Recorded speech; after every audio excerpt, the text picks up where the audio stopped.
Hello and welcome. I'm James Ezimoha and you're watching A News. Let's see your headlines. The U.S. reimposes its naval blockade on Iran's ports as President Trump warns of strikes to the country's infrastructure. A merchant vessel carrying Azerbaijani crew is hit by a drone in the seas of Odessa. And the confirmed number of Ebola cases in the Democratic Republic of Congo passes the 2,000 mark.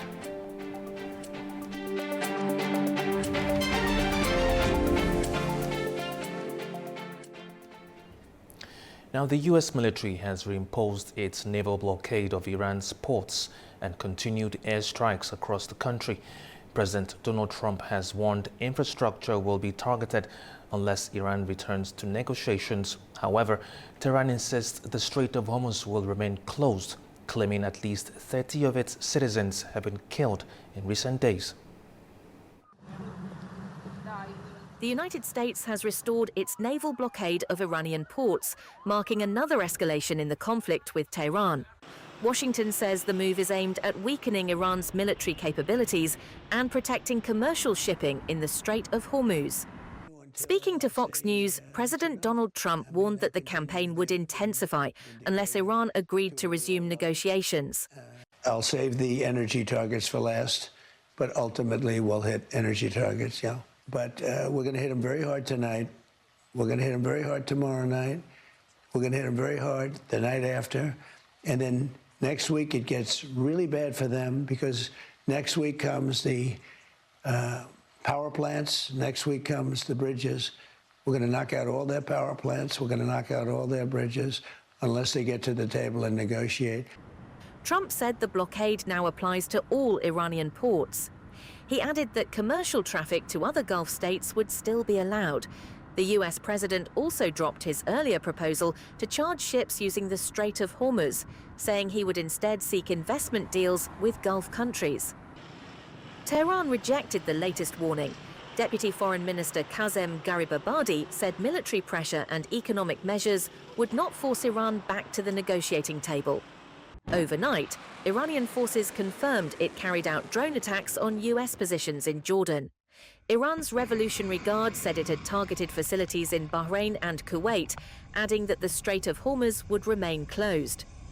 Meanwhile, the US Central Command said American forces had launched additional strikes on targets in Iran, releasing video showing aircraft taking off and ground targets being hit.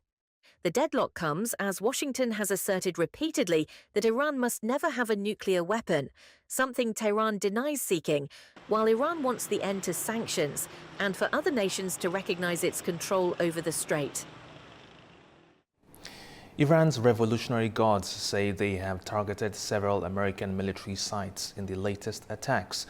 Iranian officials have warned there will be no compromise over the Strait of Hormuz.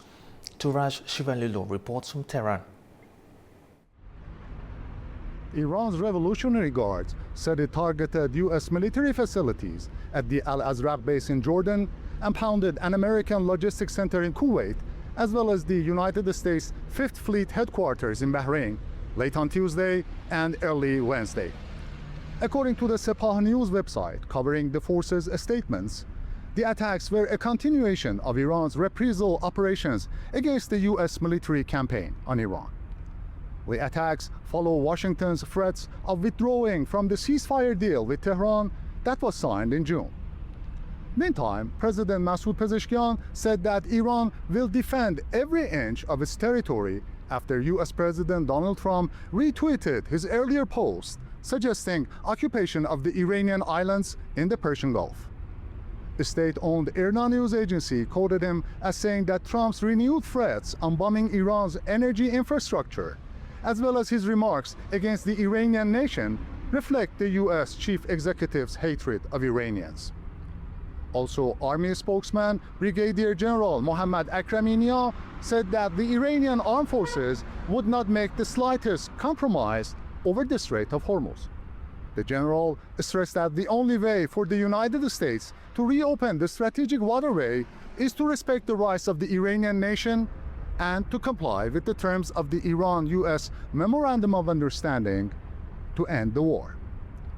In New York, Iran's ambassador and permanent representative to the United Nations rejected claims made by the American ambassador Tammy Bruce that Tehran is supporting the Houthis in Yemen.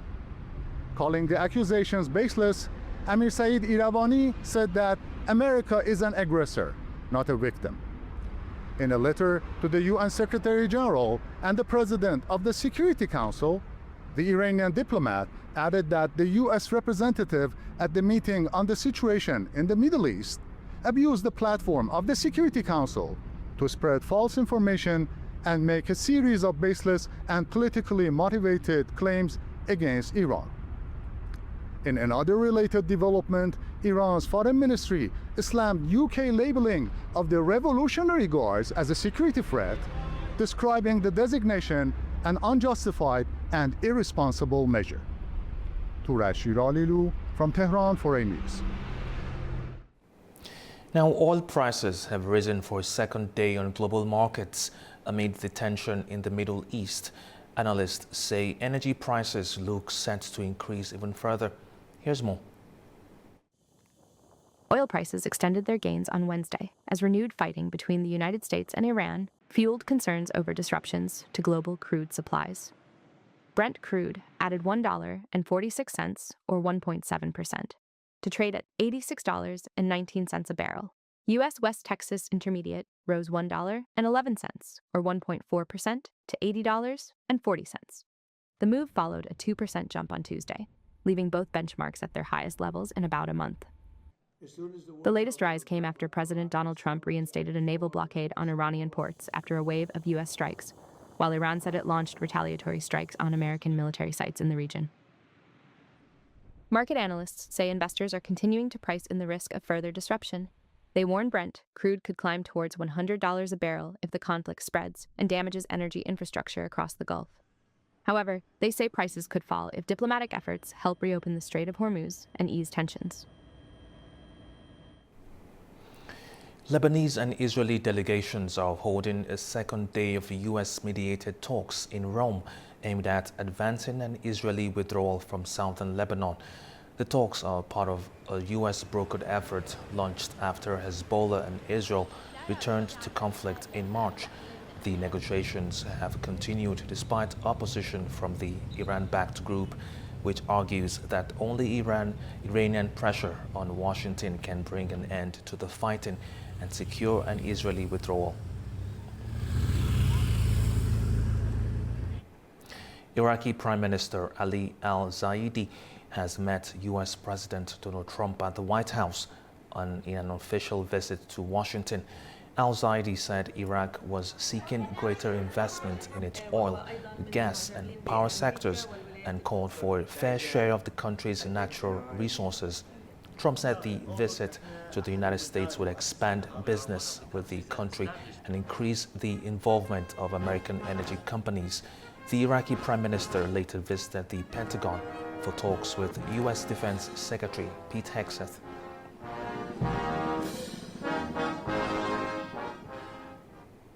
Now, while Washington and Tehran continue to exchange strikes, another diplomatic track is unfolding in Rome, where Israel and Lebanon have resumed U.S.-brokered talks.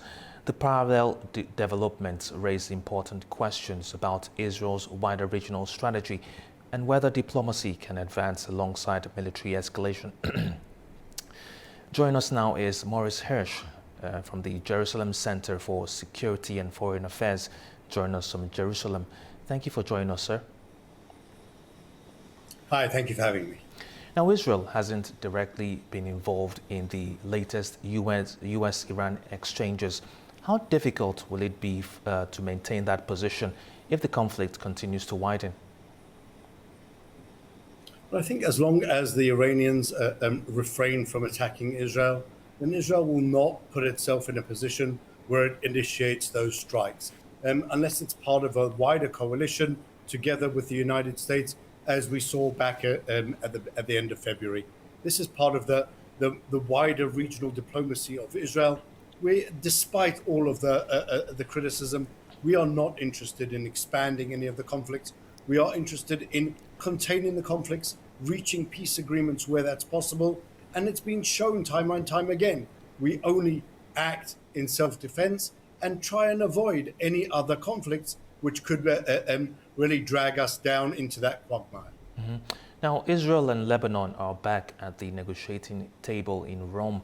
Does that suggest diplomacy and military pressure are now moving in parallel rather than in opposition?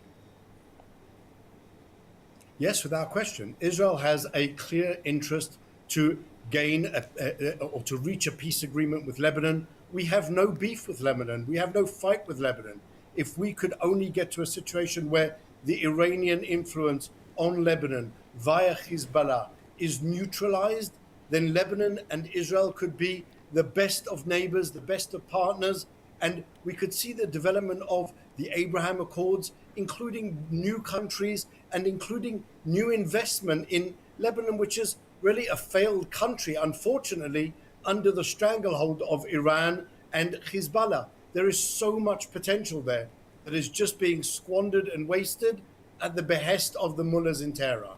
Speaking about Iran and Hezbollah, how much of Israel's current strategy is being driven by Iran and how much by Hezbollah? Well, unfortunately, we won't be in a situation where we allow terrorists to attack our country, to violate our sovereignty, to really expel our civilians from their homes because they are under constant bombardment. So that requires us to repel these attacks. It requires us even to take the initiative and attack Hezbollah in its strongholds. And that is certainly part of our diplomacy. But on the other hand, we are also interested in expanding the of Lebanon, the legitimate source of authority in Lebanon, rather than with the Iranian terrorists. So this is something which is really an intrinsic part of Israel's wider Middle East policy, and certainly of our relations with our northern neighbors. Now, Prime Minister Netanyahu has warned that Israel will act against threats wherever necessary. How does he balance that message with Washington's efforts to keep Israel out of direct involvement? Well, I think that there is a great deal of understanding between Prime Minister Netanyahu and President Trump. I think what we've seen there, almost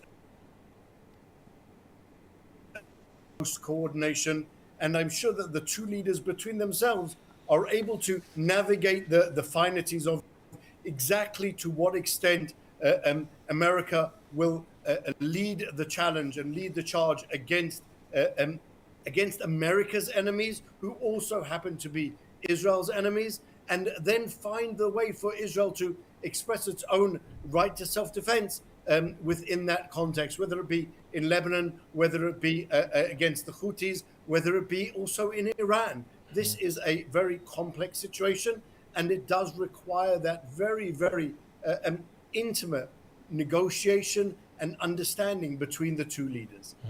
Now, if progress is made in the Israel-Lebanon talks, could that reduce one source of regional instability even while tensions with Iran remain high?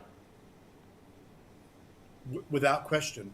If Iran can reach an agreement by which Hezbollah will be dismantled, Hezbollah will no longer threaten Lebanon and certainly will no longer threaten Israel, this can really open the door to regional cooperation. It would mean creating an entire passageway from the north of Lebanon all the way south along the Mediterranean Sea, including Egypt in that deal as well, where there's basically peace agreements.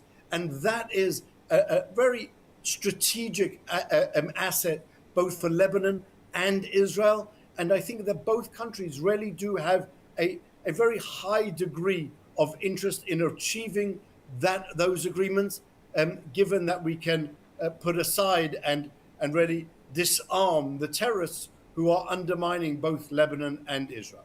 Now, still on the region, Jordan has already been affected by the regional fallout. How concerned should neighboring countries be about being drawn further into this crisis? Well, I think that what we're seeing here is a regional bully who is just attacking everyone, and that is Iran.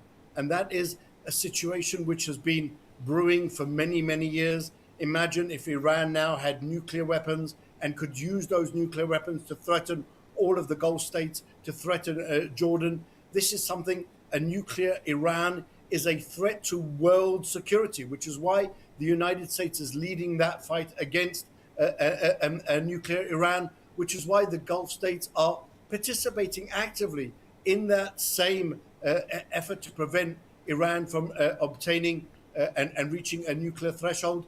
That is why Jordan, as well as part of that regional really coalition, understands that it is threatened by Iran and must act together with coalition partners in order to really remove that threat that is constantly there and would increase exponentially if the Iranians were ever to reach any type of nuclear capabilities. You just called Iran regional bullies. Would you say Israel is trying to shape the political landscape of the region through diplomacy as well as deterrence?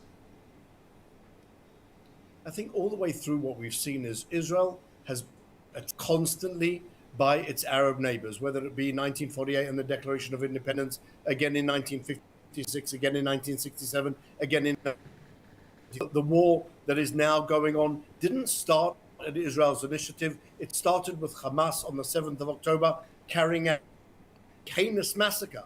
It then escalated when Hezbollah, as an Iranian proxy, joined in that fight for no reason. And it was then joined by the Houthis from Yemen, also attacking Israel. That Iranian plan, at the behest of really the IRGC, creating that ring of fire around.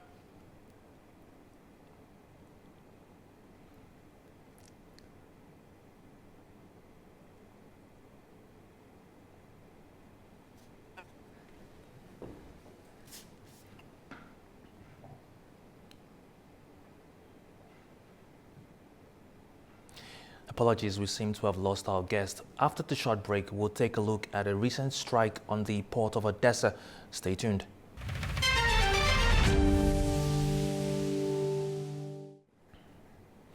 Welcome back to A News. Now, an Azerbaijani sea captain is missing after a Russian drone hit a merchant vessel near the Ukrainian port of Odessa. Azerbaijan's foreign ministry said 11 Azerbaijani citizens, all believed to be crew members, were on board the Turkish-owned ship and were brought ashore safely. The attack came a day after another Russian strike on a cargo vessel in Odessa killed 2 people, marking the second consecutive attack on civilian shipping in the port. European Commission President Ursula von der Leyen has arrived in Kyiv for her 11th visit to Ukraine since Russia's full-scale invasion, describing it as a special moment. She went on to say that she would be discussing Ukraine's accession to the EU and preparations for the winter. Von der Leyen is also expected to unveil new measures to strengthen cooperation between the European Union and Ukraine's defense industries. Now, representatives from OPEC and countries participating in the Charter of Cooperation are meeting in Baku for the first technical committee session under the group's framework. Travis Richards has the details. Representatives from OPEC member countries and countries participating in the Charter of Cooperation have gathered in Baku for the inaugural technical committee meeting, marking the first meeting of its kind under the framework. The Charter of Cooperation, signed in 2019, provides a voluntary platform for dialogue between participating oil-producing countries. It promotes long-term cooperation on issues including oil market stability, technology, innovation, and energy policy. Opening the meeting, Azerbaijan's Energy Minister Parviz Shabazov described the gathering as an important milestone in implementing the Charter. He said closer international cooperation is becoming increasingly important as the global energy market faces geopolitical tensions, economic transformation, and supply chain disruptions. According to OPEC, the Charter grew out of cooperation during the global oil market downturn between 2014 and 2016, when producers recognized the need for closer collaboration to address shared challenges. Technical experts from participating countries are expected to meet at least twice a year under the framework, with the OPEC Secretariat coordinating the committee's work. OPEC Secretary General Haitham Al-Qais is leading the organization's delegation. I'm Travis Richards in Baku for A News. Azerbaijani President Ilham Aliyev welcomed Slovak President Peter Pellegrini to Shusha for official talks during the first day of the Slovak leader's visit to Azerbaijan. The two presidents held both one-on-one and expanded format meetings discussing bilateral cooperation and the implementation of their strategic partnership. Following the talks on Tuesday, the leaders addressed the media, outlining their priorities for cooperation and regional security.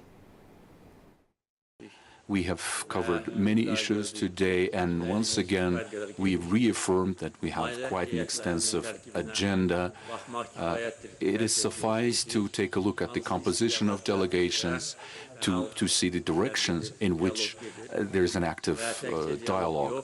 It is not just dialogue, but there are actually practical efforts underway. Today, Azerbaijan-Slovakia political ties are on a very high level, and reciprocal visits is a demonstration of that. In 2024, we've signed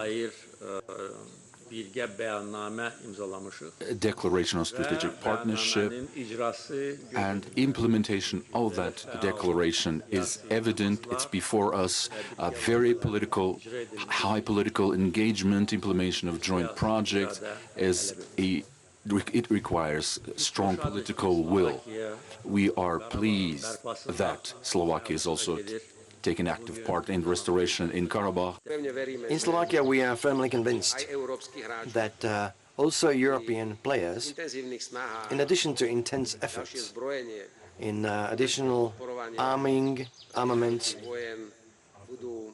financing additional arms production, they will also not forget looking for diplomatic solutions at round tables, so that together we get war away from our continent, so we may yet again focus on developing the regions that need it and deserve it. I'd like to reaffirm that Slovakia in 2027-28 will continue through its embassy in Baku to be the North Atlantic Alliance contact point in relation to Azerbaijan, and I'm glad that in the area of security, defense capabilities, our defense ministries have excellent relations already, and I'm delighted that Slovakia will be able to present at the upcoming September Defense Trade Fair here in Baku the result of our joint cooperation and our agreements.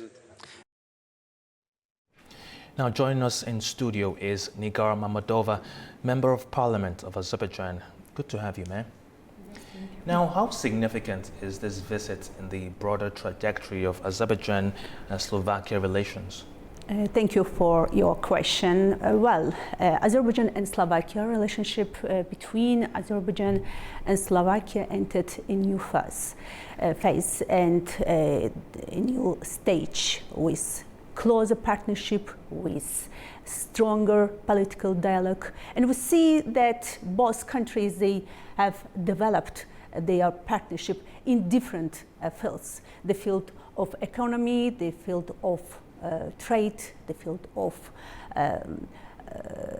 energy, transport, military defense, humanitarian field, and as a result, the relationship have reached the stage of strategic partnership.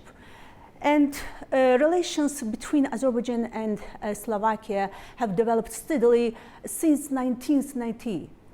And Slovakia recognized the independence of Azerbaijan. Slovakia opened embassy in Azerbaijan. Azerbaijan opened embassy in Slovakia, and our honorary consulate is operating in Slovakia. And all of these steps show that relations between these countries are stable, are strong, and they provide foundation for the strengthening of this relationship, of this cooperation. and high-level visits. And we witnessed the visit of the president of Slovakia yesterday to Karabakh, and we witnessed the visit of Mr. President to Azerbaijan, to Karabakh, to Baku, and high-level visits, they play an important role in strengthening relationship, cooperation between countries. Now, speaking about that cooperation and relationship, how does Azerbaijan fit into Slovakia's broader strategy toward the South Caucasus and the Caspian region? You know that first of all we should underline, we should analyze the role of Azerbaijan in South Caucasus region. Azerbaijan has the biggest economy in South Caucasus region. Azerbaijan location, we should analyze Azerbaijan location. Azerbaijan is situated on crossroads, Europe and Asia. Azerbaijan has developed, and Azerbaijan is developing its infrastructure. And due to Azerbaijan's location and due its developed infrastructure, Azerbaijan is a key part of East-West corridor. And Azerbaijan is a bridge between East and West. And Azerbaijan plays an important role in Middle East projects. And due to its role, Azerbaijan has strategic importance for Slovakia. And we should underline that Slovakia has strategic importance for Azerbaijan too. Now, speaking about Slovakia, they have shown interest in participating in reconstruction projects. Now, what opportunities could that create for both countries? We are working together on regional issues. We are working together on international issues. We are working together on joint projects, particularly on reconstruction projects in Karabakh. So we see growing visits, reciprocal visits between our countries. We see the growing numbers of companies. So due the expanding economic cooperation, due to development of political dialogue between two countries, and Slovakian companies are involved to projects in Karabakh. They are involved in projects under the principle of Smart Village. They signed a contract to build private houses. So, and these processes have started in Karabakh, in territories liberated from occupation.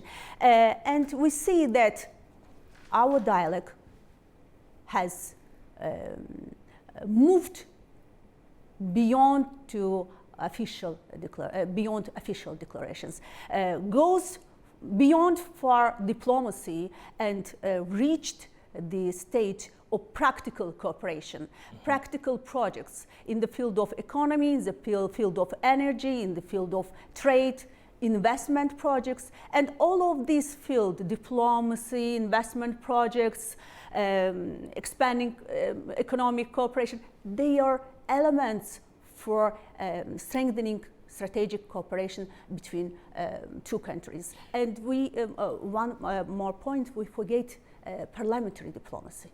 Because today we have a friendship group between Azerbaijan and Slovakia, and reciprocal visits between the members of this group, and as well as the speakers of parliaments. They, of course, they create solid foundation for the strengthening dialogue between parliaments, as well as the strengthening cooperation between both countries. So in your opinion, do you think Slovakia can play a role in supporting a stronger Azerbaijan-European cooperation? Of course. You know that Slovakia plays a key role in the European Union. Slovakia is an industrial center. You know that due to international investment to Slovakia, this international investment to Slovakia makes Slovakia, they make Slovakia an industrial center, leading key producers in Europe. And today, Azerbaijan has very close relationship with Slovakia, and of course, due to leading role of Slovakia in European Union, of course, it impact on relationship between Azerbaijan and Europe. Today, Azerbaijan plays an important role in energy security of European Union. And our energy cooperation with Slovakia starts, first page opened in 2024, 1st December. And we are going to expand our cooperation, economic cooperation, energy cooperation, as well as strategic cooperation due to the joint declaration of strategic cooperation signed in 2024, and yesterday presidents mentioned it during their declarations, official declarations, during their speeches. They mentioned this joint declaration on strategic partnership. This joint declaration opened a new stage in our political, economic dialogue between two countries and gave new breath, set directions in our relationship. So Azerbaijan, let's turn Azerbaijan's role in the European Union, and Azerbaijan today gas supplies through South Gas Corridor is an important source for energy for Europe, of energy for Europe. Now, speaking about cooperation, and this will be the final question, ma'am, which agreement or area of cooperation announced during the visit could have the greatest long-term impact for both countries? Today, we have very strong legal framework between Azerbaijan and Slovakia. These documents, of course, serve to strengthen political dialogue, serve to expand economic cooperation, to develop our humanitarian ties. And one of the new areas, new field of our cooperation is military defense, because this is one of the, and our cooperation in Karabakh, it's also one of the new field of cooperation between Azerbaijan and Slovakia. And we plan to launch direct flight Baku-Bratislava. It also will reflect on increasing tourist flow, increasing our economic potential. Today, turnover between our countries are growing up, and of course, all of these steps they are based on national interests and based on a solid foundation and solid legal framework, and as presidents declared yesterday, the launch of the direct flight is intended October this year, in October, and we have great potential to strengthen the cooperation between our countries, and our cooperation is based on national interests, and of course our cooperation support regional stability, peace, and projects, provide projects, and increase investment projects. All right. That was Nigar Mammadova, Member of Parliament of Azerbaijan, thank you for your time, man. Thank you for invitation. Now, the destruction of cultural heritage in Karabakh has drawn international attention for years. However, questions remain in the absence of a comprehensive UNESCO mission, despite repeated calls for negotiations. Here's more. What happens when heritage is destroyed, but the international inspectors never arrive? For years, Azerbaijan asked UNESCO to examine cultural sites damaged in territories then under Armenian control. No comprehensive mission was deployed. After the 2020 war, UNESCO proposed sending experts. That mission also stalled. Why did scrutiny fail before the war and again afterwards?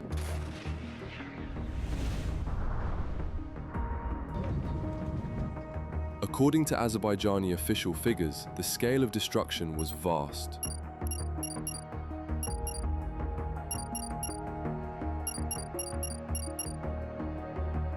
Some sites were reduced to ruins. Others were stripped of stone, inscriptions, or artifacts. Azerbaijan says it repeatedly requested a UNESCO fact-finding mission. UNESCO maintained that access required agreement from the parties concerned. The result was clear. No inspectors, no complete inventory, no international assessment made at the time. Claims that Caucasian Albanian inscriptions were altered also remain disputed and unverified by UNESCO. After the 2020 war, UNESCO proposed an independent technical mission under the 1954 Hague Convention. Azerbaijan said it did not oppose inspection, but it sought agreement on the mission's terms of reference, its route and list of sites, the wording used to describe the territory. Baku objected to the title Mission to Karabakh and proposed Mission to the Karabakh region of Azerbaijan. UNESCO did not accept that wording. There were also disputes over which Christian and Muslim sites would be examined. Agreement never came. The mission stalled. The dispute soon moved beyond monuments. Azerbaijani officials and media reports alleged political influence over technical decisions, restrictions on cooperation with Baku, pressure against Azerbaijan inside UNESCO bodies. These are serious claims. They require documents, named sources, and a full response from UNESCO and the former officials concerned. What is already clear is that trust had broken down. The argument was no longer only about heritage. It was about who defined the mission, selected the sites, and shaped the record. UNESCO has acted in conflicts from Mali to Ukraine. Each case is different, but Karabakh still raises three questions. Did UNESCO use every available tool to gain access before 2020? Were the post-war terms broad enough to examine all damaged heritage? Why is there still no comprehensive assessment accepted by all sides?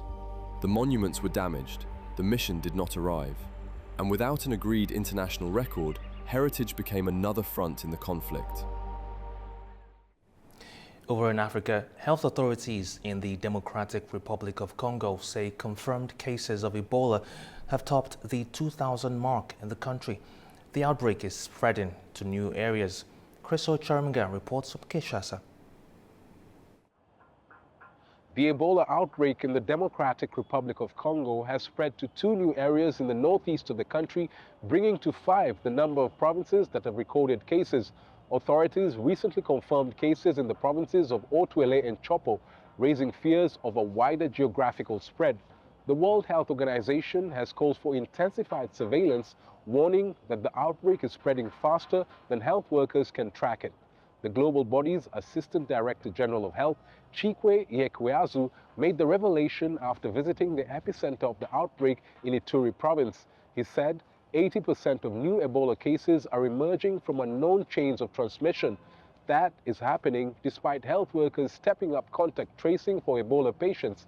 The fight against Ebola was recently disrupted by a strike among some health workers over unpaid salaries and allowances. The DRC government has promised to resolve the problem. The Ebola outbreak circulating in the DRC is driven by the rare Bundibujo strain for which there is no approved vaccine or specific treatment yet. scientists are currently conducting clinical trials for 2 potential drugs that could stop patient deaths. The response to the outbreak has been hampered by mistrust from some community members who do not believe Ebola exists, and by insecurity in the mineral-rich regions of the northeast and eastern parts of the DRC. Rebel groups in Ituri, North Kivu and South Kivu provinces make it very challenging for health workers to curb the spread of Ebola. The Africa Center for Disease Control and Prevention has appealed to donors for more funding to contain the fast-spreading disease. Chris Ochamringa for A News in Kinshasa. All right, after the break, we'll take a look at Turkey's high-level meeting with Pakistan. Stay with us.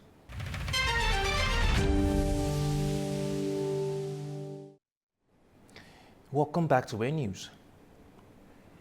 Now, President Recep Tayyip Erdogan and several top Turkish officials have held closed-door discussions with Pakistan's army chief. The meeting comes amid expanding defense ties between the two countries. Adam Moro reports from Istanbul. Turkish President Recep Tayyip Erdogan has received Pakistan's army chief, Field Marshal Syed Asim Munir, in Turkish capital Ankara. According to Erdogan's office, the closed-door meeting took place at Ankara's Esenboğa airport on Tuesday. The talks were also attended by Turkish Vice President Cevdet Yilmaz, Army Chief of Staff Selçuk Bayraktaroğlu, and National Intelligence Director Ibrahim Kalin. Neither side has yet released details about the discussions or indicated whether any agreements were reached. The meeting comes against the backdrop of deepening political, military, and defense industrial relations between Turkey and Pakistan. The two countries have long maintained friendly ties and have continued to broaden cooperation in a range of fields, from defense manufacturing and military training to counter-terrorism and regional security. In recent years, defense cooperation has become a key pillar of the relationship. Turkey has supplied Pakistan with military equipment and upgraded Pakistani naval and aviation platforms, while the two countries have also pursued a number of joint defense projects. Examples of these include Turkey's Milgem Corvette program, under which 4 warships were built for Pakistan's Navy, as well as modernization initiatives involving Pakistan's fleet of military aircraft. Ankara and Islamabad also coordinate closely on regional and international issues, and their armed forces regularly carry out joint military exercises. Tuesday's meeting comes at a time of heightened security challenges in the Middle East and South Asia, making Munir's discussions with Turkey's political, military, and intelligence leadership particularly significant. This is Adam Maro for A News in Istanbul, Turkey. Now, Kyrgyzstan and Tajikistan have installed the first permanent markers along their shared border, advancing a landmark agreement aimed at ending decades of territorial disputes. Sevil Rajapova reports from Tashkent. Kyrgyzstan and Tajikistan have started installing the first permanent border markers along the 1,008-kilometer shared frontier, beginning at the point where the borders of Kyrgyzstan, Tajikistan and Uzbekistan meet. The move follows the March 2025 border treaty signed by President Sadir Japarov and Imamoglu Rahmon, which formally settled one of Central Asia's longest running territorial disputes after more than 2 decades of negotiations. The agreement came after years of deadly border clashes, including violence in 2021 and 2022, that claimed thousands of lives and displaced thousands of residents. Since demarcation work began, joint survey teams have inspected more than 416 kilometers of the border and identified locations for nearly 2,000 boundary pillars. Officials from both countries jointly installed the first 4 permanent markers. Authorities claim completed demarcation will provide legal certainty for the border, improve security in frontier regions, and create new opportunities for cross-border trade, infrastructure development, and economic cooperation between the two neighboring countries. It is Sevil Rajapova reporting from Tashkent, Uzbekistan, A News. Now, fresh allegations of unlawful killings and abuse by British troops in Afghanistan have been presented to a public inquiry investigating alleged war crimes. Tamim Bahis reports from Kabul. British media reports says 2 witnesses gave evidence behind closed doors to the Afghanistan inquiry. Both reportedly told the UK inquiry they regretted making these disclosures only now. Among the allegations is a claim that British troops mistreated Afghan detainees by throwing them from forklifts onto the ground for amusement. One witness described the alleged killing of 3 brothers said to be farmer from a village called Rahim. He did not identify the province where the incident allegedly took place. According to his testimony, the men were killed by British forces and their family later received more than £3,600 in compensation. These claims have not yet been tested publicly, and the closed-door nature of the testimony means important details remain unavailable. The evidence could be significant to the Afghanistan inquiry, which is examining alleged unlawful killings by British special forces and possible failures to investigate or disclose them during operations between 2010 and 2013. For Afghan families, the central question is whether the inquiry will establish individual responsibility and deliver accountability more than a decade after the alleged incidents. Tamim Bahis in Kabul, A News. Now, a 67-million-year-old fossil named Gus has just been sold for over $50 million at Sotheby's auction in New York. The T-Rex skeleton is nearly 12 meters long and was discovered 5 years ago in South Dakota on a privately owned ranch. A nearly 12-meter-long Tyrannosaurus Rex skeleton has sold for a record $50.1 million at Sotheby's in New York. The 67-million-year-old fossil, known as Gus, exceeded its pre-sale estimate of $20 to $30 million and broke the previous dinosaur auction record set in 2024. Gus is one of the biggest and most complete T-Rex ever found. It was first discovered about 5 years ago in South Dakota near Hardin County on a privately owned huge parcel of ranch land. It's named Gus after the rancher who owned the land. He sadly passed about a year into the excavation, so we named the specimen in his honor. The mounted skeleton is approximately 61% complete by bone count, containing 183 fossilized elements and 30 belly ribs. It stands about 3.8 meters tall, while its skull measures roughly 1.4 meters and is more than 80% represented. The sale also included copyright linked to the specimen, giving the buyer rights connected to reproductions, an unusual feature for a T-Rex offered at auction. The concept of having this massive class of animals that ruled the earth and to have them gone, I think it really helps us to contemplate our own mortality and think about, we think that we're the big, strong thing on this planet. This could happen to us too. Gus was offered as part of Sotheby's Geek Week Natural History Sale and surpassed the $44.6 million record previously held by the Stegosaurus skeleton Apex. Okay, that's the news for this hour. Thank you for watching. Stay tuned to A News.